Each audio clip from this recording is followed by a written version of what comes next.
Welcome back to TV5 News at 9. It's time now for Education Matters, and we're here with Dr. Craig Douglas. Dr. D, thank you for joining us this morning. How are you doing today?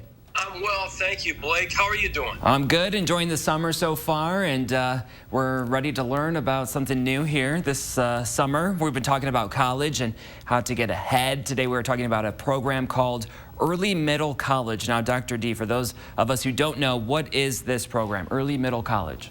Well, it seems quite new and very innovative, but the truth is it's been around almost a decade now. Okay. It springs off of the dual enrollment option that we talked about in last week's segment. By the way, I had a question posed to me after that aired, and that is, how do high school students do in these dually enrolled college classes? The short answer is they do very well. They're comparable to other undergraduates. Now, that's not to say there aren't some students who might struggle in particular classes just like they do in college as undergraduates. But the point is, with the support around them, dual enrollment's a great option. So the early middle college springs off dual enrollment. Okay. And basically, it's regulated by the state of Michigan. There are a plethora of options across the state. Locally, I'll highlight 3 standalone programs, 3 of the 19 statewide. In Saginaw County, we have the Great Lakes Bay Early College program that collaborates between Delta College and Saginaw Valley State University. That's in Saginaw area.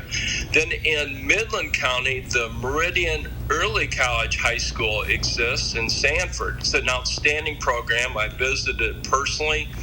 It's well organized, tons of support for students. And then in Genesee County, there's the Mott Middle Early College High School program. And that's also of great reputation. In addition to the 19 standalone programs, there's a number of high school-based and consortium programs. Many exist locally. I'll highlight just as an example, Bertrand has one, Clio has one, and so does Merrill. These students attend the early middle college in addition to their high schools. So there are many advantages for this type of arrangement for students. All right, Dr. D, I just want to say real quick, I didn't have an early middle college program, but I did have this program at my university prior to my freshman year.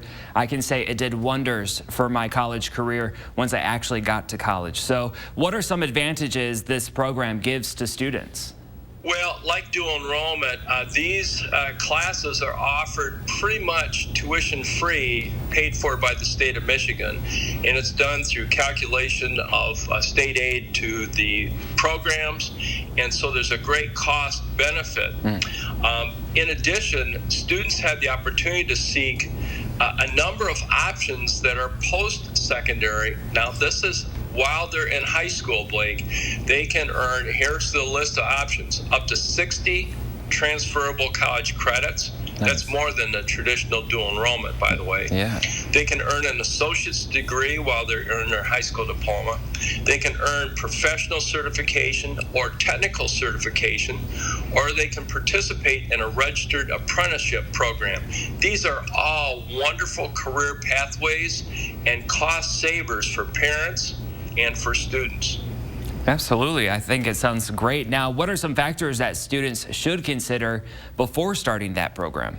Yeah, there's probably 2 overarching ones I would point out. There are probably many more, but one factor is these are 5-year programs. So you and I went through high school 4 years. These students are expected to go at 5th year so they can earn these extra credentials.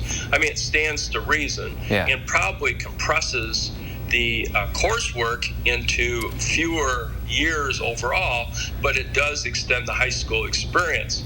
Secondly, it's a non-traditional high school experience, and that wouldn't be a fit for everybody. That means a different campus location in most cases. That means less connection to school-related activities, such as extracurricular events like sports or even student council and clubs. So it's kind of a separation and more of an independent pathway. Yeah. That's not necessarily a bad thing, but that's a factor for some students to consider. Bottom line, what you want to study should factor into whether an early middle college program is a good fit. All right, Dr. Douglas, if students and parents do think this is the program for them, where do they find more information? Certainly, the high school guidance counseling office is a great starting point once they reopen, and it'll happen very soon. As you know, a lot of scheduling and activities occur prior to the startup of the fall semester in high schools. So I would start there to see what options previous students have selected and what kinds of successes they've had and what kind of things have they learned from those experiences.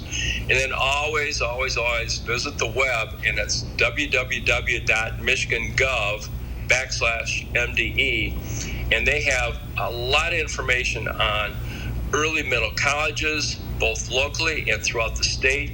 And I think parents can really access, there's a frequently asked questions section, for example, can access great information, overview information.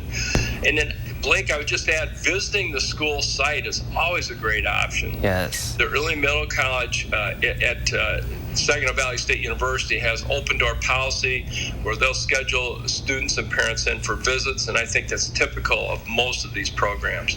All right, sounds like a great resource we have here. So, Dr. Douglas, thank you. Is there anything else that you want to add before we go?